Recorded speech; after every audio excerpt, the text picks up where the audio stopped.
Bonjour à tous, bienvenue, merci d'être là ce matin. On est réunis ensemble pour notre 4e conférence ReSpace. Alors, j'ai le plaisir de vous accueillir tous les trois et puis dans un instant, je vous parle de ReSpace et de ce cycle de conférences. On a Jérémy Cléda avec nous, Welcome to the Jungle, merci Jérémy d'être là. Bonjour.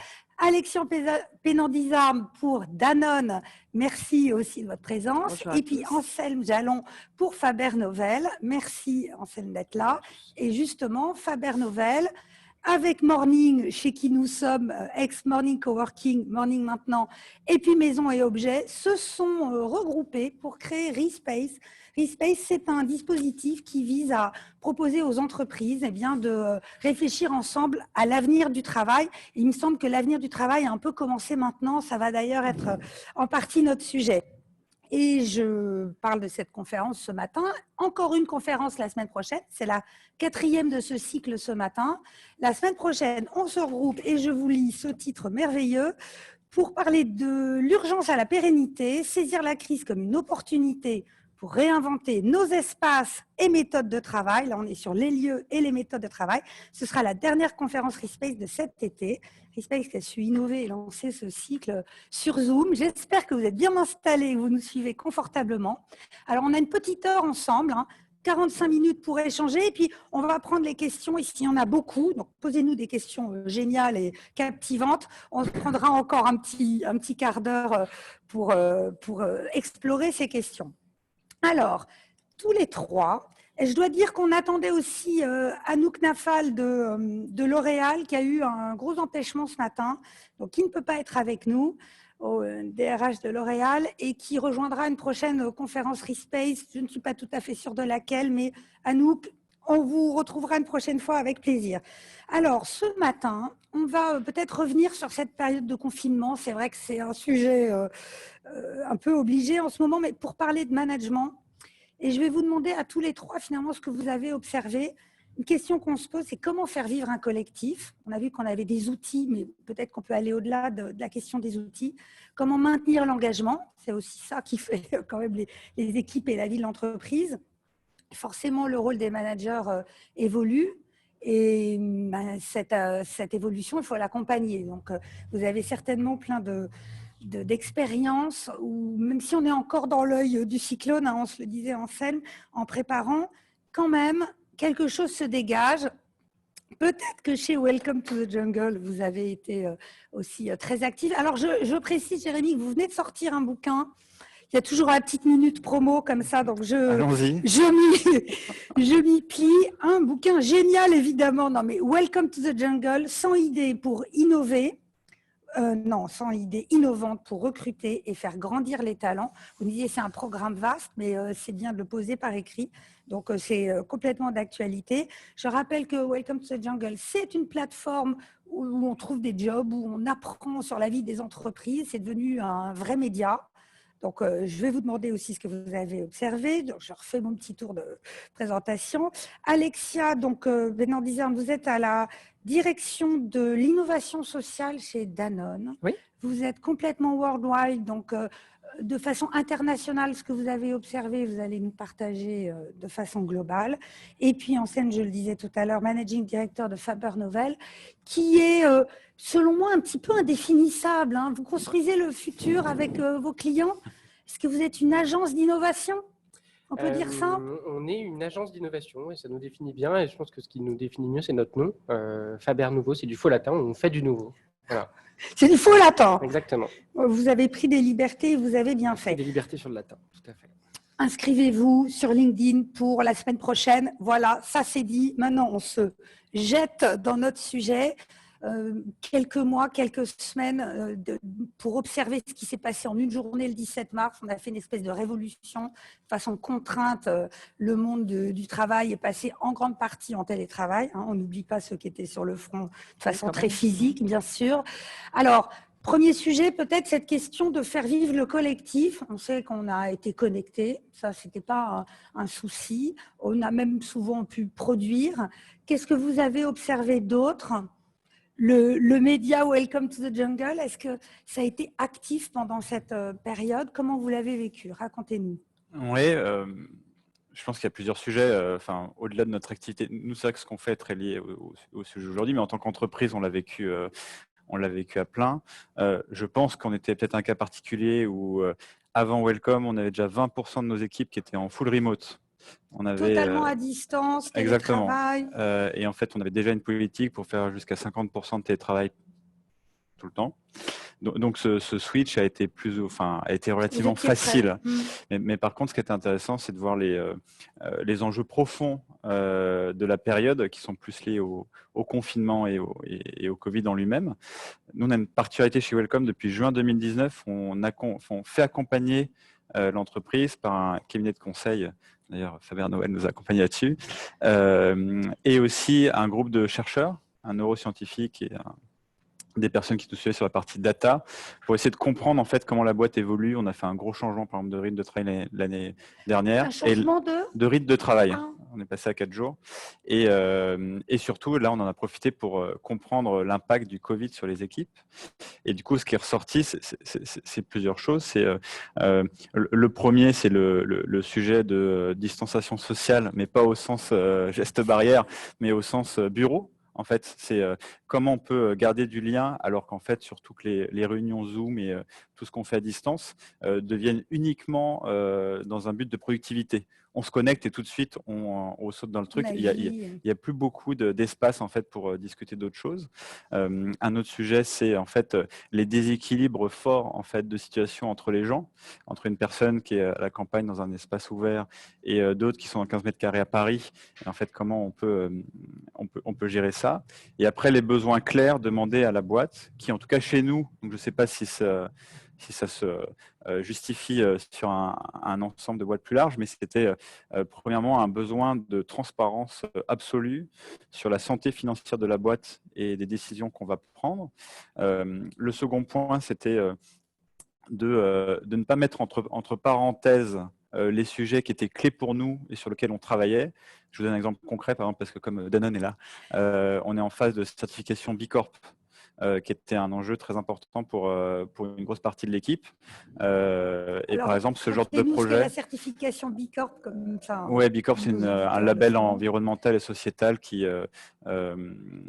permet en fait à pas mal d'entreprises, je crois qu'il y en a 150 en France, de s'engager sur ces sujets sur le long terme. Alors, en tout cas, voilà un besoin de l'équipe, parce que ça c'est un exemple parmi d'autres, mais de dire en fait, il faut absolument pas arrêter ce qui fait sens pour nous et pour la boîte, parce que le contexte est complexe. Donc, nous, en tout cas, on a travaillé sur ces sujets de transparence, d'apporter du concret, d'apporter des réponses. Et en même temps, ce qui était intéressant, c'est que face à cette transparence, aussi, je pense, un besoin exprimé d'être honnête et de savoir dire qu'on ne sait pas. Voilà, en tout cas, nous, les premiers feedbacks qu'on a eus grâce aussi à cette étude extérieure. Ok, bon, comme quoi être prêt, ça vous a certainement aidé aussi à en tirer quelque chose. Je me tourne vers vous, Alexia Penandizam. Alors, je le disais, vous travaillez à l'international, donc ce que vous avez pu observer, ça a concerné pas seulement la France, mais l'ensemble des implantations Danone. Oui. Et alors, que s'est-il passé? Que s'est-il passé? Vous avez eu quand même une surprise, c'est qu'on aurait pu penser que le lien se distendait, mais finalement, les managers ont été hyper sollicités, hyper actifs. Vous avez vu quelques surprises? Alors, c'est intéressant parce que ça rentre assez en résonance à ce que vous partagiez. Alors, effectivement, les rôles des managers, les managers ont vraiment joué leur rôle à plein, ont vraiment pris l'espace. Pourquoi on peut dire ça? Alors, plusieurs choses. Nous, ce qu'on a tout de suite mis en place, c'est un survey, mais très, très simple, partout dans le monde, en posant 3 questions très simples et pour pouvoir le piloter. Des sondages, pour pouvoir le piloter dans la durée. 3 questions. Est-ce que j'ai le soutien et le support dont j'ai besoin, d'un point de vue de mon manager et de l'organisation Danone? La deuxième question, est-ce que je me sens contribuer au business et à la mission du groupe? Et la troisième question, est-ce que je pense que Danone adapte efficacement en termes de pratiques de travail, ces ways of working, ces manières de travailler. Et en fait, globalement, ça a été évalué très haut, donc ça s'est très bien passé dans la perception des salariés. Et effectivement, les managers ont joué un rôle hyper clé là-dessus. qu'on a pu requalifier, parce que nous aussi, on a fait une grande enquête après qualitative pour comprendre partout dans le monde qu'est-ce qui avait bien fonctionné en termes, pour avoir des leçons, et puis en termes de pratique, qu'est-ce qui avait évolué. Alors, plusieurs choses. La première question, qui est la question de l'engagement. Alors, un besoin de sécurité, que vous évoquiez, et de transparence, qui a été posé tout de suite déjà par le groupe, donc au plus haut niveau, hein, c'est-à-dire qu'on a mis un social commitment, un engagement social, qui a fait qu'on a dit jusqu'à juillet, enfin Emmanuel Faber, à la tête du groupe, a dit que jusqu'à juillet, tous les salariés auraient leur emploi protégé, maintien plein salaire, pas d'appel à de l'argent public. Donc voilà, on protège tout le monde. Alors en France, ça peut paraître assez normal. Aux États-Unis, on a vu très vite ce qui s'est passé avec des licenciements. Voilà, c'est pas du tout les mêmes dynamiques de marché. Voilà, mais donc tout le monde a été mis dans un filet de sécurité. Et puis, avec donc cette logique de protéger les salariés en premier, et donc après en relais les managers qui ont vraiment fait vivre les valeurs du groupe à travers une attention particulière à chacun des salariés, savoir où ils sont, dans quel contexte ils sont, quelle est leur situation individuelle, pour adapter, avoir une réponse très individuelle aux situations des vécus, que ce soit… on a vu beaucoup de jeunes, beaucoup en souffrance en fait, parce qu'ils étaient tout seuls dans des espaces très petits, pas très bien connectés à l'entreprise. Donc voilà. Donc isolés. Voilà, isolés, des parents avec des enfants en scolarité au primaire, où là c'était encore d'autres tensions avec la scolarité assurée. Donc vraiment des tensions extrêmement différentes, et donc une nécessité d'un accompagnement individuel. La deuxième chose, c'est ce que vous disiez, c'est l'animation du collectif au-delà de l'individuel. Alors, étonnamment, la distance physique a généré une proximité, donc à nouveau parce que je m'inquiète de où tu en es, et puis je pilote ça dans la durée, je m'en inquiète dans la durée, mais aussi une meilleure animation des équipes, parce que finalement, ce qu'on peut faire d'un point de vue managérial quand on est dans une proximité physique, qui est je te débriefe du coin du bureau, puis voilà, on s'est compris, là, ça ne marche plus.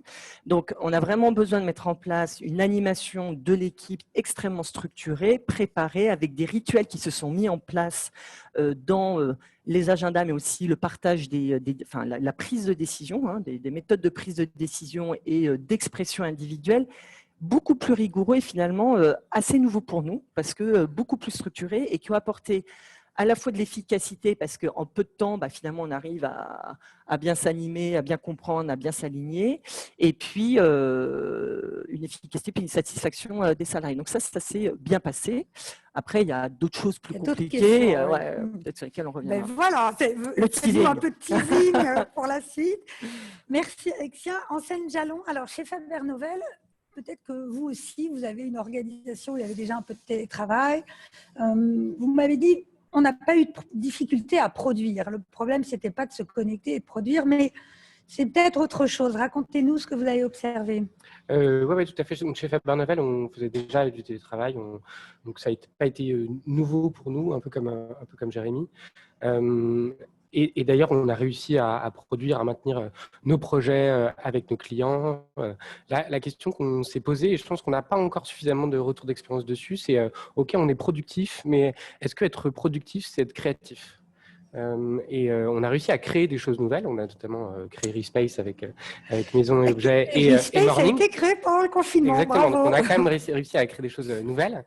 Pour autant, ce que j'ai observé moi avec mes équipes, c'est que tout ce qui demande en fait d'avoir des idées, en fait, on est quand même, je pense qu'on l'a tous pu l'observer, beaucoup plus efficace à plusieurs dans une salle, en pouvant rebondir sur les remarques des uns des autres. En fait, tout ce qui demande de l'intelligence collective demande quand même, en fait, aujourd'hui, de quand même passer par de l'humain et par du lien physique, et c'est quand même difficile à recréer en distanciel. Donc, on a réussi à être créatif, et je pense qu'on verra avec le recul si on a été moins créatif qu'avant. J'espère pas.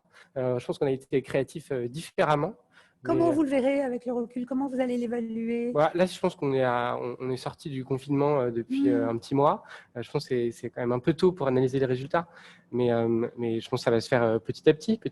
Et puis pour rebondir aussi sur la remarque d'Alexia, je pense que il y a eu, pour moi, il y a vraiment deux périodes différentes. Il y a eu le confinement et puis là, la période qu'on vit aujourd'hui. Ce que tu disais est très vrai, Jérémy. Je pense qu'on a eu à faire face en tant que manager, et les managers ont eu à faire face à en fait des situations individuels très hétérogènes. C'est ça qui a été complexe pour eux. Ils ont été très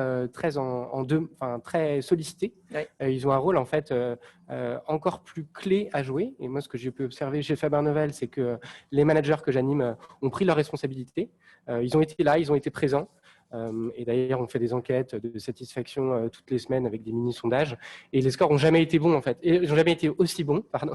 N'ont jamais été aussi bons sur le suivi des collaborateurs. Donc, le lien, il était là. Et aujourd'hui, on est dans une période de déconfinement où, du coup, on est dans une situation qui est presque plus complexe qu'avant, avec une sorte, je ne sais pas si vous le vivez, mais d'inégalité qui peut se faire entre ceux qui sont revenus, Oui, ceux qui sont encore chez eux. J'entendais Mm. l'autre jour une collègue, une cliente qui me disait en fait, c'est super, je suis revenu au bureau, on m'a obligé à revenir au bureau, mais si c'est pour venir au bureau et faire des calls toute la journée, ça n'a aucun intérêt. Et puis d'autres clients, d'autres collaborateurs qui se plaignent d'être en remote et de ne pas capter tout l'informel qui se passe en réunion, en physique. Tout le langage non verbal, on dit que 80% du langage passe par le non-verbal. Et donc, ça crée aussi une certaine forme d'égalité qui n'est pas facile à traiter pour les managers. Et ça, je pense que c'est un vrai enjeu auquel les managers doivent être particulièrement attentifs pendant cette période et se dire que la complexité, en fait, elle est encore plus présente aujourd'hui. Puisqu'on parle de langage, je fais une petite suggestion à notre audience. Prenez votre petit clavier, envoyez-nous des questions. Et on y répondra au fil de l'eau.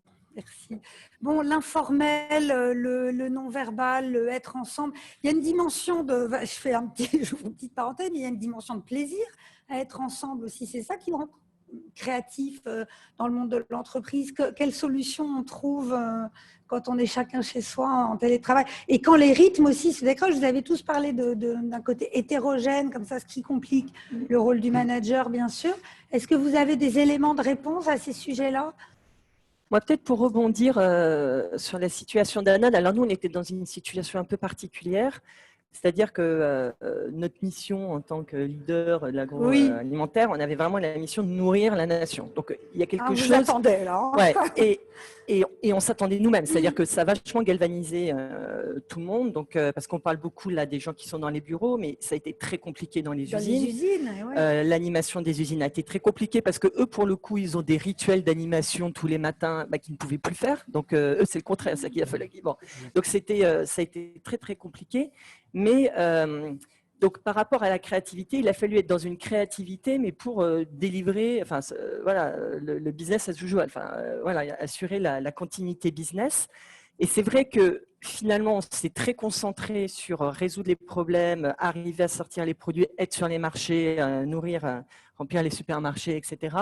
Donc, sur des horizons de temps très courts. Et la gestion d'un double niveau d'agenda, c'est-à-dire on a cette business continuité assurée et en même temps, il faut qu'on continue à être prospectif, créatif sur le plus long terme, a été géré plus ou moins bien selon les équipes. C'est pas évident avec par contre des mises en place de comités qui se sont dédoublés pour que certains soient vraiment concentrés sur le court terme, d'autres un peu plus sur le long terme, etc. Par contre, la question de pourquoi aussi ça marche? Ça a marché aussi parce qu'on s'appuie sur des acquis, c'est-à-dire que les réseaux étaient faits, on se connaît, la culture est installée, je connais mon manager, l'équipe, voilà. Donc, dans la durée, ça, je ne sais pas ce que ça donne parce qu'on a des turnovers assez importants, hein, comme dans toutes les entreprises. Donc, accueillir une nouvelle personne dans l'entreprise quand tout le monde est un peu éclaté, lui faire sentir le pouls, la culture, l'intégrer dans une équipe… c'est pas évident. Voilà, c'est pas évident. Il y a eu beaucoup de nouveaux. Oui, parce que ça s'est pas arrêté. Enfin, les recrutements, voilà. Donc, et puis les mobilités internes ont continué. Donc, il y a plein de gens qui sont retrouvés dans des nouvelles équipes, ou même ils devaient déménager parce qu'on a des gens qui passent d'un pays à un autre. Ils étaient bloqués dans leur pays, mais ils prenaient leur position. Ça y est, c'était opérationnel, donc à distance, avec des équipes qu'ils n'ont jamais vues, en décalage. Bon, enfin, c'est pas grave, hein, ça s'est fait, mais je pense que c'est moins, bon ça c'est un peu anecdotique, mais la question de comment je sens une culture d'entreprise, la culture d'entreprise, elle passe par des actes, mais elle passe aussi beaucoup par ce que vous disiez, de l'informel, du petit quotidien, de l'insight, des petites choses qui se passent. Et voilà, et du contact. Et donc ça, c'est important qu'on le retrouve. Alors pas forcément de la même manière qu'avant, hein, parce que donc nous chez Danone, on a du télétravail aussi, mais d'un pays à un autre, ça varie beaucoup. On est très voilà dans des règles du marché locaux. Donc je pense que tout le monde va bouger vers un peu plus de télétravail, en tous les cas de flexibilité dans le travail.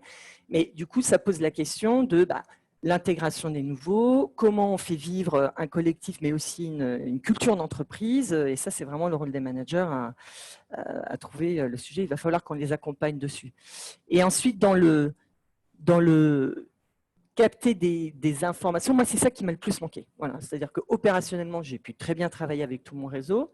Par contre, accueillir des nouvelles personnes dans mon réseau, finalement, un peu, mais pas beaucoup. Et puis après, comment je récupère toute cette information, ces petites choses, mais qui me nourrissent et qui font que tout ce qu'on propose, au lieu de le proposer comme ça, je vais l'angler un tout petit peu différemment et il va tomber bien beaucoup mieux dans la stratégie, ça manque. Voilà. Ça, pour moi, je trouve qu'on est beaucoup moins insightful, c'est-à-dire beaucoup moins nourri sur des signaux faibles, de ce qui se passe politiquement ou stratégiquement dans l'entreprise et qui font qu'on est plus pertinent dans nos propositions. Et pour rebondir sur ce que tu disais, je pense que le lien opérationnel, il est pour moi facile à créer par les projets, voilà. Par les sujets qu'on anime entre équipes. Ce qui est beaucoup plus compliqué à créer, c'est le lien humain. Et le lien informel entre les équipes. Et c'est ça aussi qui fait qu'une entreprise, ce n'est pas une somme de freelance, mais qu'on appartient à une culture d'entreprise. Et c'est ça qui est compliqué à passer. Et je pense que la question que les managers doivent se poser aujourd'hui, c'est comment on recrée en fait, ce lien humain à distance. Ouais. Il y a plein de choses qu'on peut imaginer, des speed meetings à distance. Enfin, je pense que c'est sur ces sujets-là qu'aujourd'hui, on doit être particulièrement innovant. On a particulièrement besoin des technos. Ça a été le moment où on s'est rendu compte que... Mais bon, je ne pars pas sur les outils. Culture d'entreprise, Welcome to the Jungle, je lance le thème aussi. C'est un bon thème, oui. Oui, qui vous anime un peu. Tu connais un peu, je pense. Ouais. Comment vous avez maintenu ça ou même trouvé d'autres choses? Moi, je serais plus tempéré sur le fait que la culture d'entreprise, ça vit que par les interactions humaines. Vous êtes né digital. Je pense qu'elle. Non, mais c'est un sujet qui transcende un peu ça. Je pense que finalement, une culture de boîte, elle vit aussi dans la manière dont on conçoit un produit, dans la manière dont on le vend, dans la manière dont on s'engage dedans. Donc, je pense que c'est une somme qui dépasse un peu juste les RH. Moi, je trouve que le changement fondamental qui a eu lieu grâce à ça, et je pense qu'il est déjà vécu par des boîtes, par exemple, qui sont en full remote total ou qui le sont partiellement, c'est que la culture de l'écrit, elle est devenue fondamentale. Et la problématique que vous avez, par exemple, et notamment, je pense, qui est le problème de gestion de certaines boîtes qui mixent présentiel et à distance, c'est que si à distance, vous avez l'impression que vous ratez des choses qui se passent dans les bureaux, ça crée des impacts forts sur en fait, votre capacité à être présent dans les projets, votre capacité à avoir une promotion, votre capacité à évoluer dans la boîte. Et donc, il y aura toujours ce côté HQ, là où les choses se passent, là où la politique se passe, et là d'ailleurs où potentiellement vous pourrez avoir le poste que vous briguez, et les autres. Et je pense qu'ici, ce qui est montré, c'est que c'est extrêmement important en fait, d'écrire ce qui se passe dans l'entreprise, d'écrire comment les projets se passent, d'écrire les victoires, les défaites, etc. pour qu'en fait tout le monde soit sur le même pied d'égalité en termes d'information et du coup que ça se passe. D'ailleurs, je pense que nous, par exemple, on a mis en place quelque chose qu'on ne sait pas avant. On faisait un Q&A, enfin une session de questions-réponses tous les 15 jours avec toute la boîte pour que les gens puissent poser toutes les questions, pour justement garantir un niveau d'information satisfaisant pour tous. Mais justement pour que si vous bossez de je ne sais pas où, que ce ne soit pas un souci pour vous pour être performant et puis surtout pour prétendre pouvoir faire ce que vous souhaitez à l'avenir. Donc je pense que ce chiffre de l'écrit, il est clé. Et en fait, documenter l'entreprise, documenter qui vous êtes, ce que vous faites, comment les gens interagissent, ça, c'est hyper intéressant. C'est hyper dur, d'ailleurs. Et en plus, ça demande, je pense, un laisser-faire qui est important parce que par exemple cette culture, vous allez l'exprimer dans les textes et du coup vous pouvez plus forcément centraliser ça par une équipe qui va le faire, mais en fait ça doit être un travail fait par tous et l'expression de dire la culture, vous savez, c'est comment les gens se parlent quand vous quittez la pièce, quoi. Et ben c'est un peu vrai. Et ben là du coup maintenant c'est en fait qu'est-ce qui s'écrit et comment les gens communiquent entre eux pour parler de l'entreprise et ce qui est fait. Et ça je trouve ça très changeant et en même temps hyper intéressant à créer. Je me permets, c'est hyper intéressant parce qu'en fait, ça pose toute la question de l'asynchrone, en fait. C'est-à-dire que comment j'ai accès à l'information, que je sois disponible pour travailler, toi c'est la nuit, moi c'est le jour, enfin, où je suis disponible à ce moment-là et les autres ne sont pas disponibles. Et le rapport au temps, quoi. Ouais, et le rapport au temps. Et après, d'où est-ce qu'on part en tant qu'entreprise? C'est-à-dire que nous, en tant que Danone, c'est une entreprise qui est vieille, qui a plus de 100 ans, et qui s'est construite et justement dans une culture assez informelle, parce que alors déjà, c'est une culture qui est très décentralisée, c'est-à-dire que les pays sont assez autonomes, on a chacun de ces pays a ses usines, ses marchés, etc., etc. Tout est très décentralisé et ça repose beaucoup sur les individus, mais donc du coup très sur l'oral. Et sur l'oral. Et formaliser effectivement tous ces process, et on est en train de le regarder, on se dit mais en fait il y a un enjeu derrière, c'est exactement ça ce que tu dis Jérémy, il y a un enjeu d'efficacité, de transparence aussi, et puis d'efficacité dans des nouvelles méthodes de travail, et c'est pas évident, et il faut qu'on bouge le curseur, et en même temps il ne faut pas qu'on se perde, parce que demain on dirait Danone et tout remote, Danone ne saurait pas fonctionner, juste notre culture, elle est aussi dans une culture de l'oralité, du lien, donc c'est des curseurs qui bougent, et en même temps qui devait bouger finement pour ne pas être en rupture avec ce qui a fait un groupe et ce qui fait son socle aussi. Et alors, justement, à tous les trois, je vous pose cette question. Le rôle des managers, on a vu qu'il avait été clé pendant ce confinement. Alors, on savait déjà que les managers étaient importants avant, on est d'accord. Okay. Mais là, bon, voilà, il y a une loupe, il y a un effet loupe. On voit combien ils ont été clés dans l'animation de la vie de l'entreprise.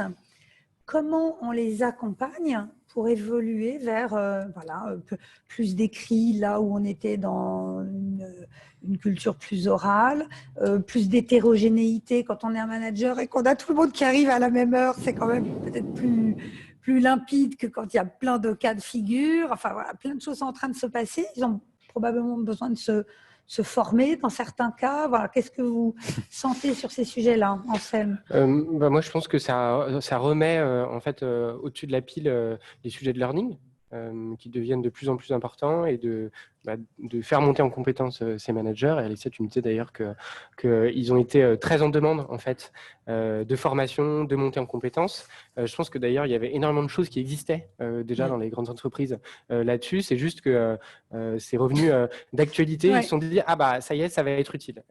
Et donc en fait tant mieux.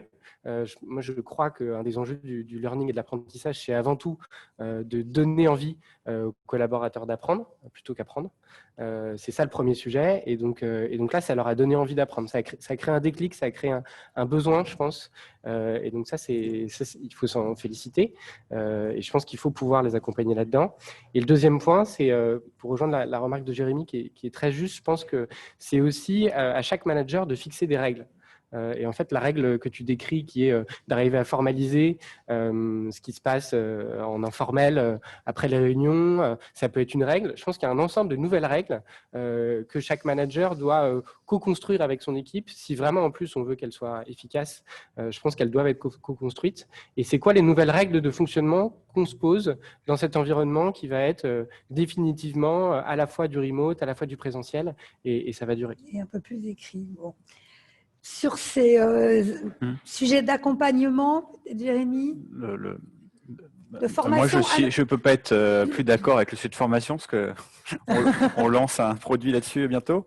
Mais non, enfin, ce qui est très vrai, ce que tu dis, mais je pense que le problème aussi de l'apprentissage et ce qu'on peut lire, c'est qu'en fait, la plupart des formats sont tellement désuets que quand en fait on passe 4 mois à la maison, que le soir on a Netflix avec des séries surproduites, quand le lendemain tu te connectes à ton LMS d'entreprise et que tu vois le truc à 20 ans, c'est hyper dur de se dire on va même progresser. Même s'il a 5 ans, il est mais bon, ça c'est un autre sujet. Mais pour revenir sur le sujet du management, c'est peut-être un constat plus personnel, mais étant moi-même dans ce rôle-là. Mais ce que j'ai trouvé intéressant, c'est en France, souvent, on est un des pays où la distanciation hiérarchique est la plus forte. Et ça a été mesuré plein de fois. Donc, il y a un vrai sentiment qu'entre notre manager et nous-mêmes, il y a une distance qui est insurmontable, quoi.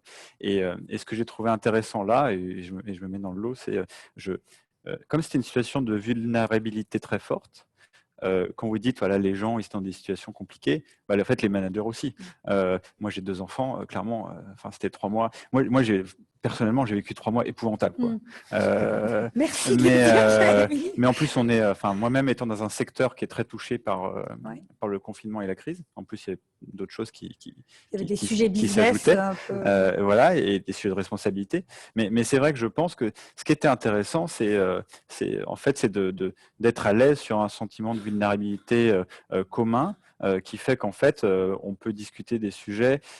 Parfois, en fait, le fait d'être dans le même cas qu'autrui, ça aide en fait à trouver des réponses, parce que nous aussi, on a envie de les trouver, clairement.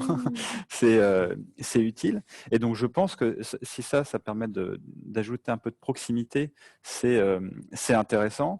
Et surtout, je pense qu'il y a beaucoup. Nous, on est 150 personnes, donc on n'a pas les mêmes enjeux qu'une multinationale. Donc, en fait, la plupart des gens se connaissent. Même si d'ailleurs on a intégré 18 personnes pendant le confinement, pour elles c'était quand même un sacré enjeu. Pour nous c'était un chiffre important. Mais ce qui était intéressant aussi, c'est peut-être qu'on a déconstruit en fait ce que certaines personnes pensaient de ce que c'est un manager en fait. Et de dire qu'en fait il y a des choses beaucoup plus concrètes et beaucoup plus efficaces dans la vie de tous les jours, des réponses à apporter. Et ça c'était intéressant parce que notamment nous, pour des managers très jeunes, qui sont parfois un peu, qui arrivent un peu en fait du jour au lendemain comme ça, et ils sont un peu, voilà, c'est comme le lapin dans les phares, quoi. On se dit, qu'est-ce qui se passe? Et donc là, c'était une période compliquée pour ça. Je pense que ça permet aussi de revenir un peu à l'essentiel et en fait être au service des autres, quoi. Et c'est vrai que cette notion-là, c'est intéressant. Moi, je trouve qu'en fait, une boîte, c'est une pyramide inversée. Donc d'ailleurs, c'est pour ça que je trouve que c'est compliqué d'être dirigeant, parce que vous êtes tout en bas, quoi. Je trouve que c'est l'inverse de ce qu'on imagine. Vous portez ? Et non, mais je pense que c'est le rôle de ces personnes-là. Je pense que d'ailleurs c'est leur rôle unique pour moi. Et donc en tout cas, c'est une situation qui, je pense, a rendu clair ça. Et d'ailleurs, je trouve que pour pas mal de gens, c'est d'autres feedbacks qu'on a eu de boîte, c'est que il y en a plein qui sont passés d'un truc de reporting, de s'assurer qu'en fait on va atteindre ce qu'on doit faire, plus un rôle, mais en fait comment je vais faire pour les aider à faire ça. C'est un petit switch, mais ça paraît rien, mais en fait on a trouvé ça assez fondamental. Avant d'entendre la réaction pour Danone que je vois venir, je vous partage une question qui est peut-être plutôt une petite remarque, mais comme vous dites switch, je suis obligée de vous le dire, c'est Lorella chez Fort Intérieur qui nous dit manager, ça commence par être compris par le plus grand nombre. Est-ce qu'il n'y a pas des mots en français pour remplacer tous ces anglicismes de switch à soft skills, à remote, etc. C'est vrai qu'on les utilise. Alors Lorella, je vous donne déjà un élément de réponse, c'est que ce sont des formules consacrées dans le monde du management. On essaie de traduire, mais voilà, on en prend bonne note de votre remarque. Et excusez-nous, mais voilà, c'est aussi, on travaille. Moi, je travaille que en anglais, donc c'est mon langage quotidien. Donc effectivement, je suis désolée, il y a des moments j'ai du mal à trouver des petits. On le fait tous. Je vais faire un effort. Alors, chez Danone, l'évolution. Complètement en ligne avec ce que partageait Jérémy. Effectivement, les managers, comme tout le monde, s'est retrouvé dans une situation de vulnérabilité totalement différente. C'est-à-dire que chacun des employés a vu son boss ou sa boss, l'intérieur, c'est comment c'est chez lui, ses enfants qui passaient, le gars qui se laissait les cheveux comme ça, la barbe comme ça, voilà. Et on s'est dit, en fait, il est comme moi. Voilà. Et tout d'un coup, moi, j'avais souffert de... Donc, les gens qui essayaient, qui mettaient leur caméra éteinte, et puis, attends, j'aimerais bien te voir. Bon, allez, voilà. Donc, il y a une espèce de lâcher-prise aussi. Non, mais un lâcher-prise sur une représentation aussi de ce qu'est un manager. C'est vrai. Et puis, voilà, un peu débordé comme tout le monde, et c'est difficile. Il y a même eu des petits films qui ont tourné où les comités de direction se sont tous filmés dans leur galère du quotidien. Ils ont envoyé ça à toutes leurs équipes pour dire, nous aussi c'est dur, donc... exprimer aussi votre difficulté, c'est pas grave que ce soit, enfin, c'est pas grave que ce soit dire, dans le sens où c'est normal que ce soit dire et on l'accepte. On le comprend, comprend et donc n'essayez pas de cacher les choses. On est là, on va aider, on va faire tout ce qu'on peut. Donc ça, c'était hyper intéressant parce que ça a remis les gens sur un pied d'égalité totalement nouveau. Voilà. Et puis du coup, effectivement, on n'est plus trop dans la langue de bois. Là, on était face à un truc tellement compliqué que la communication était très claire, était pas l'objet de la communication n'était pas de communiquer des choses. Voilà, c'était d'être efficace, d'apporter de la transparence, que les gens comprennent bien ce qui se passe d'un point de vue business, qui est attendu d'eux, etc. Il y a une deuxième chose qui est intéressante, c'est que pour ceux qui ont une tendance à faire du micromanagement, c'est-à-dire je suis un peu tout le temps à te dire ce que tu as à faire, comment tu fais les choses, etc. Les contrôlants. Les contrôlants, en fait, ils n'ont pas pu contrôler. Hein. Donc, il n'y a pas eu d'autre choix que de lâcher complètement prise et d'être dans une confiance imposée finalement. Hein. Donc, il y a beaucoup de gens qui font confiance, mais c'est aussi des gens qui ne font pas confiance ou qui sont un peu dans le contrôle. Et ça a permis aussi quelque chose de différent d'un point de vue des salariés, c'est-à-dire donc d'organiser mon travail par rapport à mon propre rythme, parce que j'ai des enfants ou parce que je suis plus efficace le matin ou la nuit, je ne sais pas, enfin voilà. Et deux, en fait, je suis moins micromanagée sur les petites choses que je dois faire, mais donc du coup, je prends plus de recul et je vais plus identifier moi-même les sujets sur lesquels il y a vraiment des problèmes. Et spontanément, je vais appeler des gens, etc. On va résoudre les problèmes, ou spontanément, je vois des opportunités, je vais m'organiser pour les saisir. Et donc, on est rentré dans quelque chose qui a, alors c'est subtil, hein, mais qui a viré vers plus de je suis managé plus sur des objectifs que sur que les modalités, que sur voilà, une exécution, une forme d'exécution. Donc on sent qu'il y a quelque chose qui est en train de se passer, qui est intéressant à la fois du point de vue managérial et du point de vue manager, parce que ça apporte évidemment beaucoup d'autres choses. Après, effectivement, les managers, les encadrants, parce que vous avez bien les encadrants et pas les managers d'ailleurs. Donc les encadrants, ils ont été mis en difficulté. Et effectivement, ils ont demandé de l'aide. Et ça, c'est nouveau aussi, parce que généralement, on ne demande pas trop d'aide. Et donc, ils ont demandé de l'aide. Ils ont dit, pourquoi généralement, on ne demande pas d'aide ? Parce qu'en fait, les encadrants, ils sont à la fois encadrants et en même temps, ils ont leurs propres choses à produire. C'est-à-dire que généralement, on n'est pas 100% encadrant. Je suis encadrant, mais je dois aussi produire des choses, je dois décider. Enfin, donc, la partie managériale n'est qu'une partie de l'ensemble. Et je ne sais pas, c'est l'humain, je gère, je suis fort, j'en sais rien. Bon, voilà. Souvent, demander de l'aide, c'est un... On le vit comme un frein à sa propre promotion. Ouais, c'est une marque de faiblesse. Et là, les encadrants ont vraiment pris conscience de leurs besoins d'aide et de leurs propres limites et ils ont demandé de l'aide. Et donc, il y a beaucoup de formation, d'accompagnement aux encadrants qui s'est mis en place. Alors là, beaucoup plus sur des modes, pas un modus operandi, pas en disant c'est comme ça que tu dois faire, mais beaucoup plus sur des formats de coaching, de coaching entre personnes qui avaient un même vécu. Donc, quelque chose de très individualisé dans l'approche, mais aussi qui fait grandir dans la réflexion pour que chacun trouve ses propres solutions. Là, je te rejoins complètement en scène. Et ça, c'est intéressant et je pense qu'on va aller vers quelque chose, un accompagnement nouveau, beaucoup plus investi sur du coaching des encadrants qu'avant. Même si on avait ça déjà un peu en place, mais plutôt sur des exécutifs, donc très haut niveau. Là, je pense que c'est quelque chose qui va plus se démocratiser encore chez Danone. Bonne nouvelle pour les coachs. Vous me disiez, chez vous, les coachs sont à l'interne en plus. Nous, on a un réseau de coachs internes, d'accompagnement collectif et individuel. Je réagis à une question qui nous est envoyée de Gaspard. C'est toujours bien de revenir aux fondamentaux, qui nous demande finalement comment vous définiriez le rôle du manager, en quelques mots, dans chacune de votre entreprise, en tout cas. Et selon vous, quels changements positifs vont rester dans ces évolutions? On le disait, on est encore en train d'observer tout ça. Jérémy? Alors, le manager, vous l'avez un petit peu défini, hein, la pyramide inversée. Ouais. Le manager, c'est celui qui porte les autres, qui soutient les autres. Alors non, mais je crois que c'est très, c'est un peu la notion jésuite là d'être au service des autres, n'étant pas moi-même, enfin jésuite, hein, pas au service des autres. Pour préciser, mais je trouve que cette notion, elle a du sens et puis du coup, elle passe par par plusieurs sujets. C'est la transparence de la communication, le sujet, je pense, d'unité en fait partagée, quoi. Parce que souvent, en fait, on parle d'objectifs, mais la problématique de ces objectifs, c'est qu'en fait, on peut les atteindre que si tout le monde est dedans, quoi. D'ailleurs, c'est un sujet, nous, sur lequel, par exemple, je trouve qu'il est très difficile de construire des objectifs communs d'entreprise et les faire ruisseler et que tout le monde s'y retrouve dedans. Moi, personnellement, je trouve que c'est un des trucs les plus durs à mettre en place pour que en fait, ça donne du sens à tout le monde et qu'on sache tous comment les rejoindre. Donc, du coup, là, je suis en train de pas du tout répondre à la question, mais c'est tout à fait voulu. Et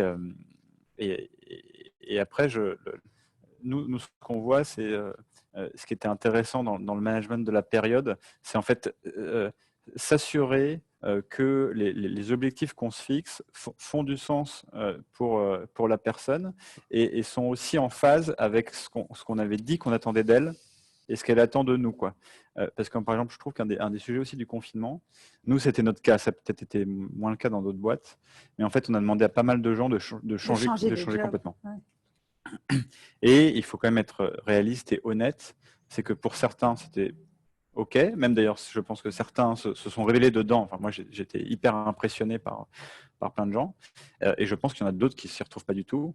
Et donc, c'est extrêmement important de se dire, en fait, là, on est… je trouve que quand vous rejoignez une boîte, il y a une sorte de contrat de mariage tacite qui se crée, quoi, mais qui se dit un peu, en fait, on se choisit pour telle ou telle raison. Et quand ces raisons changent, fondamentalement, je pense que ça devient aussi de notre responsabilité en tant que manager de se dire, là, en fait, on est en train de rompre un peu le contrat, donc il faut agir. Après, il y a plein de sujets différents, quoi. Et parfois, on se voile un peu parce que, en fait, au bénéfice de l'entreprise et des choses qu'on souhaite mettre en place. Je suis hyper d'accord avec Jérémy. Et je pense vous êtes souvent d'accord, c'est le principe. Et pour rebondir sur ta remarque, je pense que la question du sens, elle est assez clé. D'autant plus qu'en tant que manager, franchement, ça a été très compliqué de répondre à certaines réponses de mes collègues, de se dire qu'est-ce qu'on va devenir, est-ce que la boîte va continuer à survivre, à exister, quels sont les sujets qu'on doit attaquer. Ça a été en fait plein de questions assez concrètes sur l'avenir. Et en fait, le propre de cette période, et je pense qu'on n'en est pas encore tout à fait sorti, c'est que c'est beaucoup plus compliqué de prédire l'avenir. Déjà, c'était compliqué. Et du coup, je pense que le rôle du manager, il est devenu à la fois beaucoup plus concret d'un côté, parce que on lui demande de faire des choses peut-être un peu moins stratosphériques, mais de faire du suivi au jour le jour des collègues pour les aider à progresser, en fait. Et donc, c'est vraiment au service des autres. Et de l'autre côté, de faire quelque chose peut-être un peu plus conceptuel. Comme il peut un peu moins, il a moins d'éléments de réponse, en tout cas, il avoue qu'il a moins d'éléments de réponse sur la vision et pour définir une droite de la trajectoire, quoi. En revanche, c'est quel est le sens qu'on donne à son métier et remettre le sens en fait au cœur des équipes et donc de rappeler sans cesse de pourquoi on fait des projets, pourquoi on est là, pourquoi on a rejoint cette boîte, pourquoi on a rejoint Faber Novel, qu'est-ce qu'on aime chez Faber Novel, qu'est-ce qui fait la raison pour laquelle on est content de se lever le matin en fait. Et je pense que c'est de rappeler sans cesse et de travailler sur cette raison d'être en fait. Et alors, qu'est-ce qu'on aime chez Faber Novel en général? Alors, chez Faber Novel, on aime beaucoup les collègues. La raison numéro 1 quand on fait des études sur les motifs de satisfaction, c'est avant tout les interactions qui peuvent exister et la richesse des profils. On est une agence avec des services qui sont très très divers, qui vont du change management au développement mobile, à la stratégie, au design. Et donc, ce qui fait, on est assez unique, je pense, sur le marché parce qu'on est avant tout des bons assembleurs de talents. C'est le modèle que décrit Stéphane comme d'une talent compagnie. Et je pense que c'est pour ça que nos collègues sont contents d'être là. J'ai plein de questions qui arrivent. Alors, puisque vous disiez concret, Claire nous demande des bonnes pratiques à mettre en place. Alors là, c'est concret. Et Claire nous demande aussi s'il y a des rituels à recommander pour développer l'engagement, voire la motivation. Wow, ça ne vous fait pas bondir. Les rituels, oui, enfin, les 100 bonnes pratiques. Ouais, non, mais… Allez, on va piocher dans le livre. Il y en a beaucoup. Après, je trouve que c'est une question compliquée parce qu'elle dépend beaucoup de votre activité, de la taille de la boîte. Qu'est-ce que vous avez aimé faire peut-être comme rituel? Nous, je pense qu'un sujet qui a été assez important, c'était de faire cette heure et demie de questions-réponses tous les 15 jours, où en fait, toute la boîte peut poser les questions qu'ils souhaitent, il n'y a pas de tabou, et en fait, on y répond en séance. Et d'ailleurs, c'est pas du tout nous qui l'avons inventé, hein, c'est une pratique qui est hyper démocratisée. Toutes les boîtes tech, par exemple, US le font. Ask me anything. Ouais, exactement. Et, en anglais. Mais c'est des questions, c'est des moments qui sont super importants. Déjà, je pense que c'est important en tant que manager ou dirigeant parce qu'en fait, c'est le meilleur moyen de prendre le pouls de l'entreprise. Et je pense qu'il y a quand même pas mal d'entreprises qui ont vu qu'il y a des moments, en fait, un moment d'action et de prise de parole, en fait, il est assez galvanisant. Enfin, j'imagine que quand Emmanuel Faber a pris la parole sur ça, sur ce sujet, enfin, même moi, quand je l'ai lu, je me suis dit, ah ouais, quand même. C'est cool, quoi. Enfin, je sais pas si cool est le mot, mais en tout cas, ça crée de l'impact. En fait. Ça crée un impact et cet impact, il est relativement durable. Donc, je trouve que ce genre de session, c'est intéressant. Nous, on a essayé de créer aussi des moments différents. Chez Welcome, chaque personne, nous on appelle ça des buddies, mais bon, c'est pareil, c'est une pratique qui est importée, mais d'avoir des gens dans la boîte en fait qui vous apportent la connaissance ou la compréhension de la boîte que vous n'avez pas forcément, en particulier quand vous êtes nouveau. Donc, c'est vraiment une personne qui est là pour répondre à vos questions. C'est les questions typiquement que vous n'allez pas… Ouais, mais surtout, c'est les questions que vous n'avez pas posées à votre manager. C'est qui Michel, pourquoi lui, il parle comme ça et lui autrement, c'est comment ça marche ça. Alors, en fait, c'est les questions que vous n'avez pas trop posées parce que vous avez l'impression, encore une fois, que ça va aller en diminution de votre potentiel futur. Quoi. Et ce genre de lien, c'est intéressant. Et après, on a essayé, nous, d'apporter beaucoup de compréhension sur ce que font les autres. Je trouve que une principale conséquence du confinement, c'est en fait toute boîte est amenée, je trouve, à se siloiser. Je ne sais jamais comment on dit, mais en tout cas, naturellement, en fait, vous créez des silos, quoi. Et le confinement, c'était l'accélération totale de ça, quoi. Et donc, au bout de 15 jours, enfin, une autre équipe, vous savez absolument pas ce qu'elle fait. Donc, on a aussi mis en place toutes les semaines des questions-réponses, à chaque fois faites par des équipes différentes qui partageaient. C'est votre métier, ça, finalement. C'est ce que vous faites pour les entreprises aussi qu'on trouver sur votre sur un point de vue assez global. Mais c'est un peu le même sujet que quand vous souhaitez rejoindre une entreprise. Le sujet, c'est pas trop de l'offre d'emploi. De toute façon, elle est chiante et très mal écrite dans 90% des cas. Donc, mais par contre, ce qui est intéressant, c'est l'environnement de travail que vous allez rejoindre, c'est les gens que vous allez rejoindre. Enfin, si en plus, la raison numéro 1 d'être dans une entreprise, c'est les collègues, du coup, c'est intéressant de les voir un peu en amont. Mais c'est vrai que voilà, d'avoir un moment où d'autres équipes disent voilà, en ce moment on bosse sur ça, ça se passe comme ça, d'ailleurs si on a besoin d'aide c'est sur ça et nos victoires, nos potentielles défaites ce sont celles-ci, en fait ça engage les gens, tiens on peut peut-être vous aider là-dessus, je savais pas, c'est intéressant quoi. Et d'ailleurs j'imagine que pour des encore plus grandes structures, nous on est une petite boîte, ça doit être encore plus prégnant. Voilà un peu, pour essayer de répondre, c'est un peu ça. Je continue de recevoir des questions. Et pour rebondir sur les nouveaux rituels que nous qu'on a mis en place, un exemple, ça existait déjà, mais on l'a renforcé. On utilise une messagerie instantanée qui s'appelle Slack et on a créé un petit logiciel, un bot, qui met en relation 2 personnes pendant la semaine pour qu'ils prennent un café. Au hasard. On a fait ça. Une taille de 400 collaborateurs, donc en fait, ça fait beaucoup de collègues à rencontrer à Paris, puis dans nos bureaux à l'étranger, à San Francisco, à Shanghai, etc. Donc c'est un truc en fait hyper informel. On l'a renforcé en faisant pas juste en 1, mais à plusieurs, en fait, à 4 à 5 personnes. Et en fait, c'est un truc qui a été hyper sollicité et plébiscité par les équipes parce que justement, hyper d'accord, le confinement a renforcé les silos parce que justement, on a ce lien informel avec des équipes qu'on connaît, on sait travailler. Et on capte plus tout l'informel qui peut exister avec d'autres gens qu'on croise. Et donc, du coup, ce système de café virtuel, en fait, a recréé du lien humain avec des gens qu'on ne croise pas dans des projets. Et ça permet, je pense, de casser les silos. Et je pense que, pour revenir sur le sujet du management, je pense que le rôle du manager pendant cette période, c'est aussi, du coup, de forcer un petit peu le trait pour créer des équipes transverses. Parce qu'en fait, là aussi, on arrive dans une période avec l'été. Et donc, en août, surtout en France, ça va être une période de vacances. Et en fait, le redémarrage en septembre, il ne faut pas qu'on arrive sur une organisation qui soit encore plus silotée que celle qu'on avait avant le confinement. Donc, il y a un enjeu, je pense, de forcer le trait, de créer des équipes transverses, de forcer les gens à se rencontrer. Nous, le système qu'on a trouvé, c'est des cafés au hasard, mais je pense qu'il y a plein d'autres dispositifs qui peuvent être créés.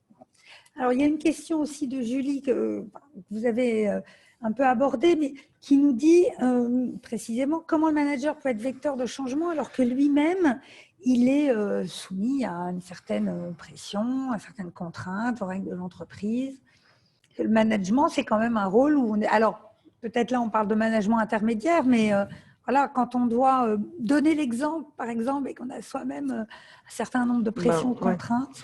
C'est sûr que les managers, ils en ont bavé parce qu'ils se sont retrouvés entre les deux systèmes. Enfin, c'est toujours un rôle très compliqué et complètement charnière. Je pense que les gens en sortent épuisés. Hein. Enfin, tu le disais, c'était pas facile. Voilà, c'était facile pour personne. On est fatigué.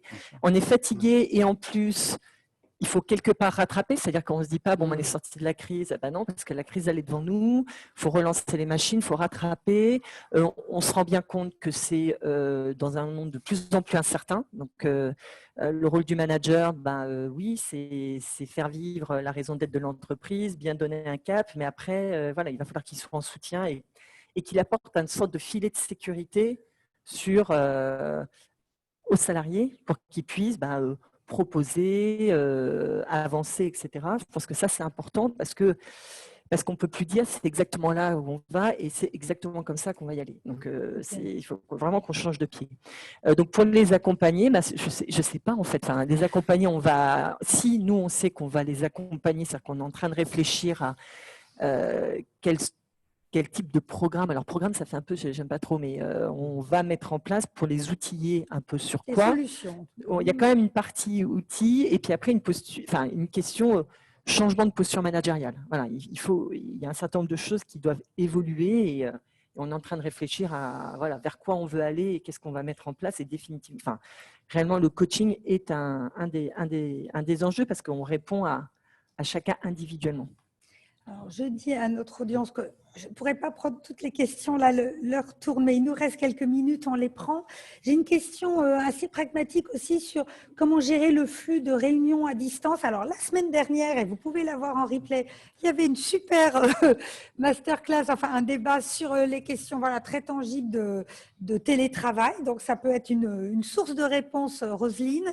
Et comment manager des équipes dispersées sur différents sites, différents lieux de travail.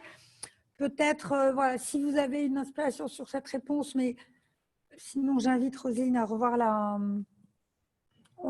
Je pense que les réponses, elles sont diverses, c'est au cas par cas, ça dépend des secteurs. On parlait des collaborateurs dans des usines. Je pense que ça n'a rien à voir avec la réalité des collaborateurs dans les métiers de service.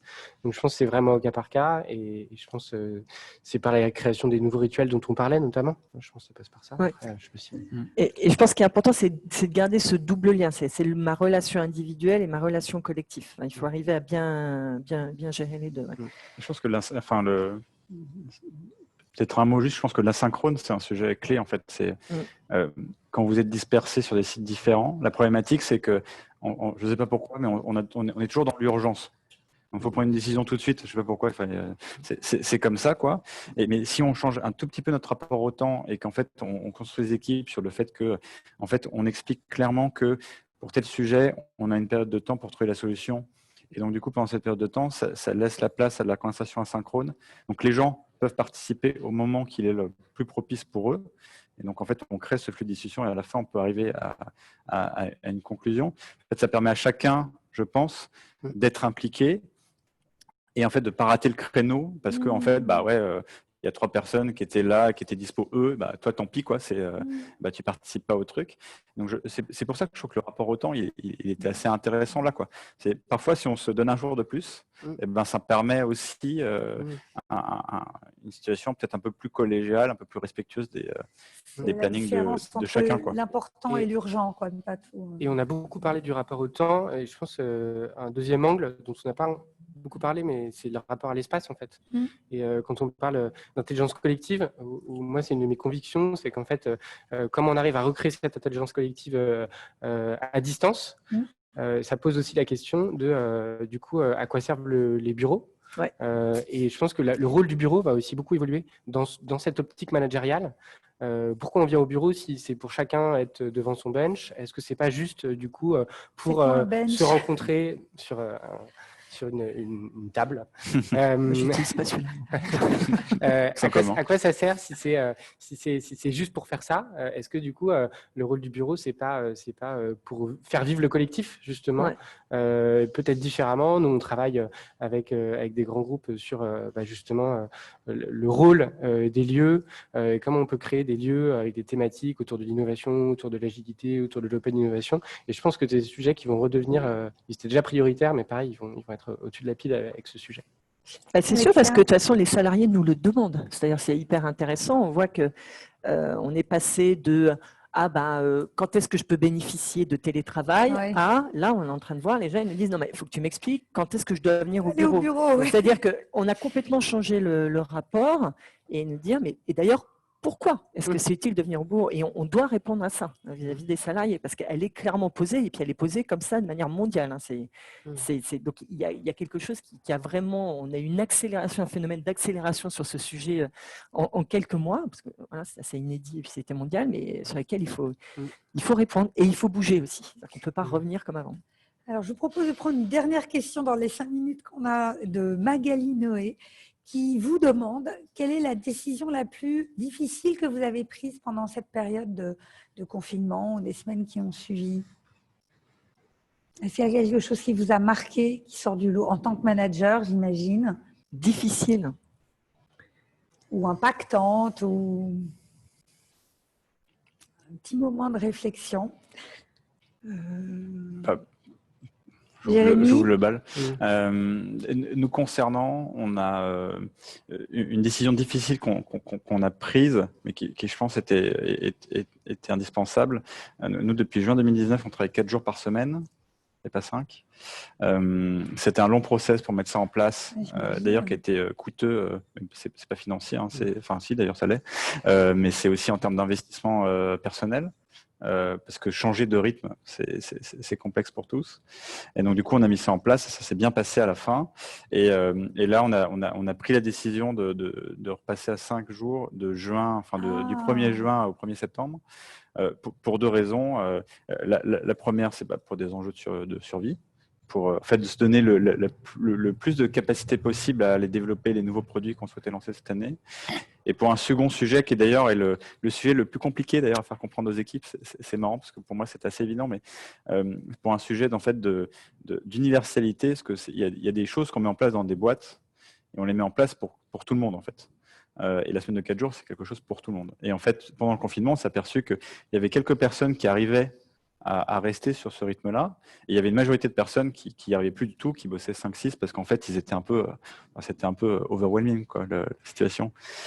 Et donc, comme on estimait que ça ne marchait plus, c'était indispensable en fait de temporiser ça pour retrouver une situation équilibrée et équitable. Et pour tous, parce que si on commence à mettre des trucs juste pour une catégorie de fin, ça n'a pas beaucoup de sens. Donc ça, c'était une décision qui était super compliquée parce que là, vous touchez à... Surtout après la mise en œuvre. Oui, et puis en plus, nous, c'est devenu très... ce rythme, il fait partie de l'ADN de la boîte maintenant. Et ça a été, même si c'est temporaire, parce que c'est une période de 3 mois, et en plus, il y a le mois d'août, donc voilà. Mais ça a été assez impactant, je pense. Parce qu'en fait... C'était de l'agilité aussi que de faire. Oui, peut-être. Mais c'est vrai que ce qui est difficile, je trouve, dans la période actuelle, c'est que nous, par exemple, on n'avait personne en chômage partiel et on a, les gens n'ont pas forcément, puis on les a relativement protégés, je pense, de ce qui se passait. Mais donc, quand à un moment dans la boîte, vous avez une manifestation très concrète de ce qu'est la crise, en fait, là, il y a un choc qui est extrêmement fort. En particulier pour des équipes, nous, on s'est créé en 2015. En vrai, moi, je dirais 95% des gens de chez Welcome qui n'ont jamais connu de crise. Moi, j'ai commencé à bosser en 2008, donc j'ai un vague souvenir de ce que c'est vraiment la situation pourrie. Mais c'est vrai qu'en plus, c'est difficile en fait quand vous avez grandi professionnellement dans un monde qui n'est que croissance et quand il y a quelque chose qui arrive. Et là vraiment, c'est très concret. Il y a comme une sorte de fin de période. Et je pense que d'ailleurs, sûrement les managers, d'aider en fait à comprendre ça et le rationaliser, c'est certainement nécessaire. Alors, il nous reste quelque chose comme 2 minutes. Je vais prendre vos réactions aussi. Anselme Jalon. Personnellement, je pense qu'une des décisions qui a été la plus difficile à prendre, c'est la décision du retour progressif au bureau. Pendant la crise, on avait annoncé un télétravail illimité jusqu'en septembre. Évidemment, le contexte a évolué. Je répète, la crise a duré, le confinement a duré moins longtemps que prévu, parce que c'est pas vrai. Mais il est sûr qu'aujourd'hui, la situation elle est plus du tout la même qu'au moment où on a pris cette décision-là. Et donc, je pense que c'est aussi une certaine forme d'agilité, de se dire, on a pris une décision à un moment, oui, on revient dessus, et oui, on aimerait bien, sauf si cas particulier, proche en difficulté ou difficulté de revenir à minima 1 jour par semaine, qui est la règle qu'on a fixée. Ça a été difficile à faire passer auprès des équipes, je pense. Il a fallu vraiment, c'est un travail de terrain, personne par personne, leur faire comprendre les situations individuelles, etc. Et je pense que je leur accroche aussi à un sujet qui est de se dire que ce qu'on a vécu là de full remote, en fait, c'est pas le télétravail. C'est pas le télétravail parce que le full remote, c'est autre chose que le télétravail en fait. Et d'ailleurs, je pense que c'est plus épuisant que le télétravail. On parlait de l'espace et du temps, et je pense que ça questionne aussi qu'est-ce qu'on fait au bureau et qu'est-ce qu'on fait en télétravail. En fait, on était beaucoup plus efficace pour traiter un sujet où on doit vraiment réfléchir en individuel sur un sujet en particulier. Et ça, on n'a pas besoin d'être au bureau. Et donc ça, c'est super de faire 2-3 jours de télétravail. Donc, je pense que c'est important de faire comprendre ça. Et ça n'a pas été facile, mais aujourd'hui, tout le monde a accepté. Donc, voilà. Et Alexia, pour clocher Danone, décision qui vous a marqué. Décision qui m'a marqué. Moi, j'ai une décision, mais elle n'est pas difficile. Nous, c'est le contre-pied. Danone a décidé d'accélérer le fait de passer à entreprise à mission. Donc, on parlait, qu'on évoquait, et d'être Bicorp plus tôt. Donc, on accélère un agenda qui était planifié sur 2030 et on se dit on va le faire en 2025 parce qu'on pense que c'est encore plus pertinent aujourd'hui et on se sent encore plus en capacité de le faire. Donc, c'est pas difficile, c'est un truc super positif. Donc, voilà, je termine sur quelque chose de très positif. Attendez, comme ça, on finit sur une note positive. Merci à tous les contributeurs qui ont posé des questions. Voilà, on ne peut pas toutes les prendre, mais je suis sûre que c'est la mission de Respace aussi, continuer à faire vivre cette communauté. On se retrouve sur LinkedIn, sur la page de Respace. Vous pouvez vous inscrire, vous devez vous inscrire pour le prochain talk qui est prévu la semaine prochaine, donc sur ce dernier thème, dernière de ces 5 conférences. Merci infiniment à tous les 3 d'avoir phosphoré. Voilà, bon matin, bonne continuation et à bientôt avec Respace. Merci. Merci beaucoup.